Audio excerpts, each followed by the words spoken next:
इजाजत नहीं दी गई है। आज अडियाला के लोगों ने और यहाँ पे जो इंस्पेक्टर है उसका नाम अवैस है और उसके साथ ये जावेद और ये सारे थे। आज इंस्पेक्टर यहाँ पे अवैस था और उसने कहा है जी कि आप नमाज यहाँ पे नहीं पढ़ सकते हैं मस्जिद में। अभी मगरिब का टाइम हो गया है, अभी अजान हुई आपके सामने 2 मिनट पहले, तो मैंने कहा हमें नमाज पढ़ने दें, उन्होंने नहीं पढ़ने दी, तो अभी इधर ही वो सर आगे से ये भी कह रहे थे जो करना है कर ले, जो करना है कर लो, ये भी उन्होंने कहा। ये हालात हो गए। ये अपोजिशन लीडर है, ये बैसियत अपोजिशन, मैंने पहले भी प्रिविलेजेस कमेटी में मैं इनको बुलाऊंगा, पर ये मुस्लिम लीग नून शहबाज शरीफ को, ये इस्लामी जमहूरिया पाकिस्तान है, मरियम नवाज को, शहबाज शरीफ को, इनको शर्म आनी चाहिए। यहाँ पे मुसलमानों को नमाज नहीं पढ़नी दी जा रही, मसाजिद बंद हो गए हैं।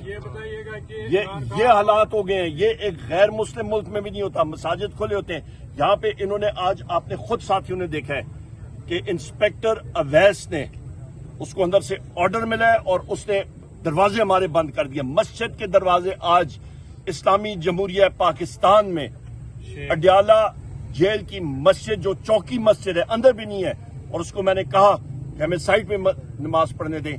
ये तो मैं हैरान हूं, यहाँ पे जो नफरी भी खड़ी है, उन्होंने दाढ़ियां भी रखी हैं, वो भी वहां पे खड़े हैं। उनको शर्म आनी चाहिए। इमरान खान की रिहाई के हवाले से और बुशरा बीबी की रिहाई के अभी हवाले हम लोग इंतजार कर रहे हैं। रूपकार अंदर गए हुए हैं और हम लोग इंतजार कर रहे हैं। अभी तक इमरान खान और बुशरा बीबी की गिरफ्तारी डाल दी गई है नई नैब केस में। अभी हम लोग उसी के लिए इंतजार कर रहे हैं कि हमें ऑफिशियली कन्वे करें। हम लोग इधर ही खड़े हुए हैं और शुक्रिया, अभी नमाज पढ़। जी ये देख सकते हैं उमर अयूब साहब यहाँ मौजूद हैं और अडियाला जेल के बाहर मौजूद हैं। वो अडियाला का गेट है। उमर अयूब आजम स्वाति पहुंचे हैं। यहाँ तहरीक इंसाफ के लोग इकट्ठे नहीं हो सकते, यहाँ सख्ती की गई और अब उमर अयूब उसके अलावा आजम स्वाति यहाँ पहुंच चुके हैं। इसके अलावा एक बड़ी तादाद में यहाँ तहरीक इंसाफ के कारकुनान भी पहुंचे हुए थे। जो भी सूरत हाल होगी आपको अपडेट देते रहेंगे। बहुत शुक्रिया, अल्लाह हाफिज।